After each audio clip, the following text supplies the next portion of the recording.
Hello friends, this is Harvinder Singh and welcome to the YouTube channel learn with Harvinder sir. और इस video में हम करेंगे 10वीं कक्षा की पुस्तक में से कुलवंत सिंह विर्क जी की लिखी कहानी जिसका नाम है धरती हेठला बल्द।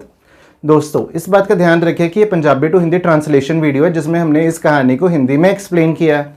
पर अगर आप सभी ने हमारे साथ पंजाबी में इस कहानी को समझना है, इसके प्रश्न उत्तर करने हैं, तो हमने उसकी अलग से वीडियोस बनाई है जिनके लिंक नीचे डिस्क्रिप्शन बॉक्स में दिए गए हैं। और आप सभी विद्यार्थी उन वीडियोस को ज़रूर देखें। और अगर अभी तक आप सबने YouTube channel learn with Harvinder sir को सब्सक्राइब नहीं किया तो चैनल को सब्सक्राइब ज़रूर करें ताकि नए वीडियोस आप सभी तक समय पर पहुँच सके। और शुरू करते हैं।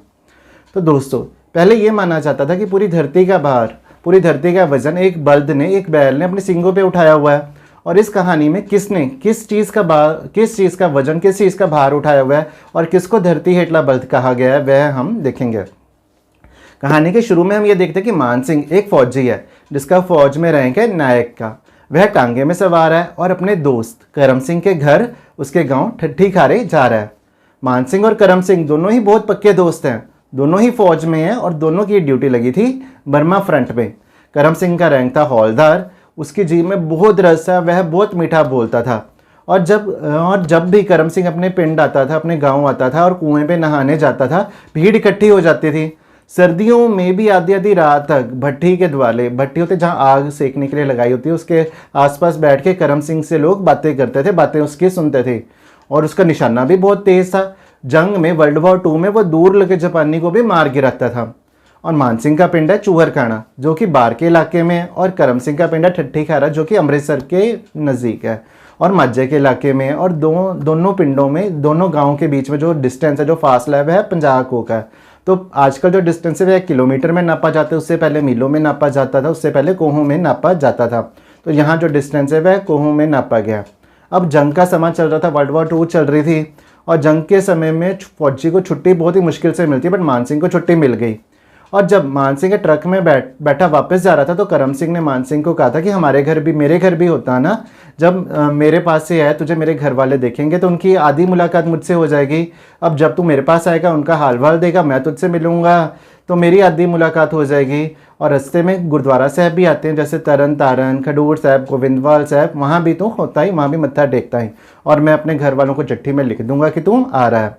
अब उसके बाद क्या होता है कि मान सिंह वह छुट्टी पे गया होता है। काफ़ी समय तक तो वह अपने घर पे ही रहता है। जब उसकी छुट्टियां खत्म होने वाली होती है तो वो करम सिंह के घर टांगे पे जा रहा होता है।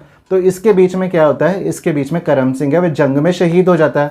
अब 15 दिन पहले ही जो चिट्ठी है वह आई होती है, 15 दिन पहले घर वालों को पता लग गया होता है कि जो करम सिंह है वह शहीद हो चुका है। अब करम सिंह के घर वालों को उसकी शहीदी के बारे में पता है, पर मान सिंह को इस बात का पता नहीं है। अब जब मान सिंह करम सिंह के घर जाता है तो करम सिंह के घर वाले उसको ये बात बताना नहीं चाहते।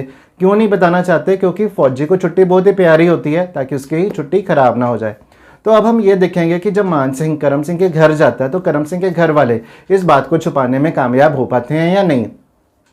तो उसके बाद में मान सिंह करम सिंह के घर जाता है और करम सिंह का बापू बहुत ही औखा जा जापता है कि इधर उधर देखता है और आंखें नीचे कर लेता है। मान सिंह बहुत ही हैरान होता है। हैरान होकर वह कहता है, पूछता है कि आप करम सिंह के बापू ही हो? तो बापू जी कहते हैं कि हाँ, ये उसी का ही घर है। तो फिर मान सिंह जसवंत सिंह के बारे में पूछता है। जसवंत सिंह कौन है? करम सिंह का छोटा भाई। तो बापू जी कहते हैं कि वह आने वाला है। तो उसके बाद है बापू जी करम सिंह की माँ को चाय बनाने के लिए कहते हैं। अब जो बेबे जी है करम सिंह की माँ, वह चाय लेके आती है और मान सिंह सत श्री अकाल बुलाता है। बेबे जी कुछ कहना तो चाहती है बट कह नहीं पाती।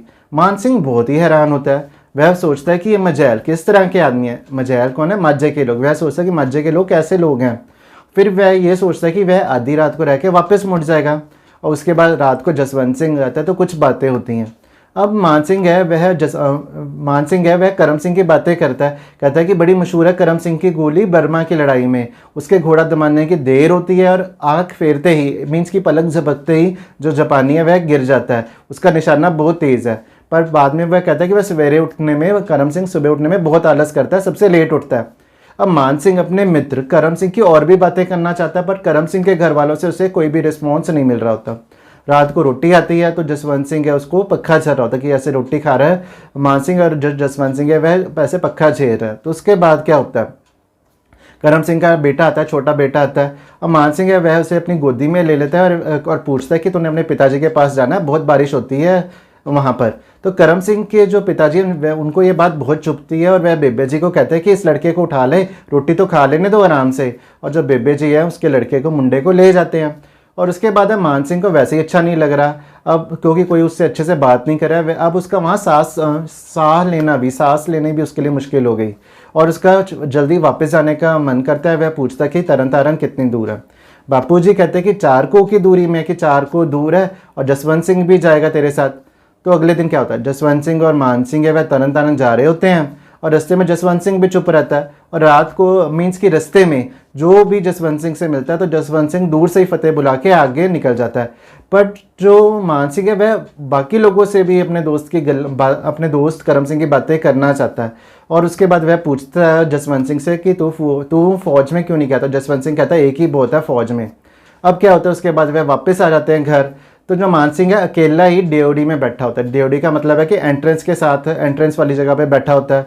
अब डाकिया आता है। अब मान सिंह है वह डाकिया से पूछा कि क्या लेके आए हो। तो डाकिया कहता है क्या लेके आना है, बेचारे करम सिंह की पेंशन। मान सिंह बहुत ही हैरान होता है। वह हैरान होकर पूछता है करम सिंह की पेंशन, क्या करम सिंह मर चुका है, करम सिंह मारा क्या। तो डाकिया कहता है कि सारा पिंड त्रास कर रहा है, कि सारा पिंड बहुत दुखी है और आप उसी के घर में पूछ रहे हो कि क्या वो मर चुका है। चिट्ठी आए को तो 15 दिन हो चुके हैं। अब करम सिंह के घर वालों को ये बात तो 15 दिन पहले ही पता लग गई थी। अब बापूजी ने डाकिया को देख के ये समझ लिया था कि अब उसको बात पता लग जाएगी। अब ये इस बात का जो वजन भार उठाने का कोई फ़ायदा नहीं। जो पूरे दिन का दबाव, 8 पहर का जो दबाव है वह ढीला हो गया, कि उन्होंने जो लोड लिया हुआ था तो उनका दबाव वो ढीला हो गया।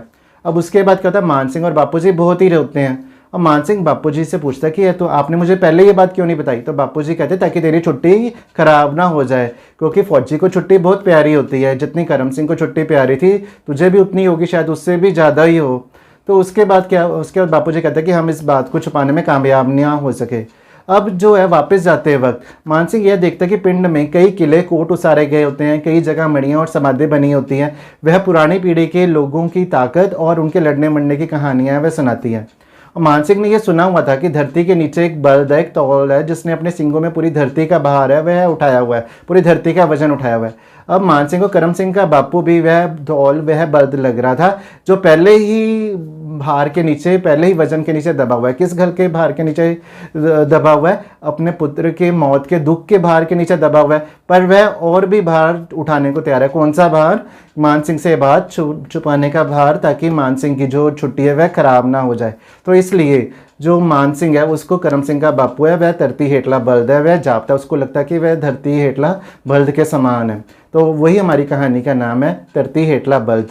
तो दोस्तों ये थी कहानी धरती हेठला बल्द। मुझे पूरी उम्मीद है कि आप सबको ये कहानी बहुत ही अच्छी तरह समझ आ गई होगी। अगर आप सबने हमारे साथ पंजाबी में कहानी को समझना है तो यहाँ उसके क्वेश्चन आंसर्स करने हैं, तो उनकी अलग से वीडियोस बनी हुई हैं, उनके लिंक नीचे डिस्क्रिप्शन बॉक्स में भी दिए गए हैं और आप सभी की स्क्रीन के सामने भी आ रहे हैं। अब दें अपने अध्यापक सरदार हरविंदर सिंह को इजाज़त। सत श्री अकाल।